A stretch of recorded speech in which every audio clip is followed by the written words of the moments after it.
நண்பர்கள் அனைவருக்கும் அன்பார்ந்த வணக்கங்க. இன்றைய பதிவில் ஜெர்சி கிராஸில் ஒரு தலையீத்து கிடாரிங்க. பல்லு வந்து 4 பல்லுன்னு சொல்லியிருக்காங்க. ரொம்பவுமே கம்மி பட்ஜெட்டில் விற்பனைக்கு வந்திருக்குது. கிடாரி நல்லா தெளிவாக இருக்குதுங்க. நல்ல மேய்ச்சல் கிடாரிங்க. இந்த கிடாரி எந்த ஊர்லேருந்து விற்பனைக்கு வந்திருக்குது, இந்த கிடாரியோட கறவை திறன் எவ்வளோ, விலை நிலவரம் எல்லாமே தனித்தனியாக பார்க்கலாம் வாங்க. கிடாரி வந்து 9 மாதம் சினையாக இருக்கக்கூடிய கிடாரி. இந்த கண்ணு போட 1 வாரம் பிடிக்கும் அப்படின்னு தான் சொல்லியிருக்காங்க. தலைச்சனுக்கே நல்ல கறவை திறன் வாய்ந்த கிடாரி, நல்ல வளமான கிடாரி அப்படின்னு தான் சொல்லியிருக்காங்க. எல்லா கிளைமேட் அடாப்ட் பண்ணிக்கும்.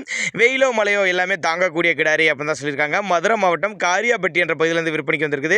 தமிழ்நாடு பூரா டெலிவரி வசதி பண்ணி கொடுத்தலாம் சொல்லியிருக்காங்க. கிடாரியை வந்து நேரில் வந்து பாருங்கள், பார்த்து செக் பண்ணியே ஓடிக்க. நல்ல மடி செட்டு, நல்ல கருங்காமல் சூப்பரான மடி செட்டுங்க. அடைச்ச மடியில் நல்லா ஜம்முன்னு இருப்பதுனால பின்கணத்தில் இருக்கக்கூடிய கிடாரி அப்படின்னு தான் சொல்லியிருக்காங்க.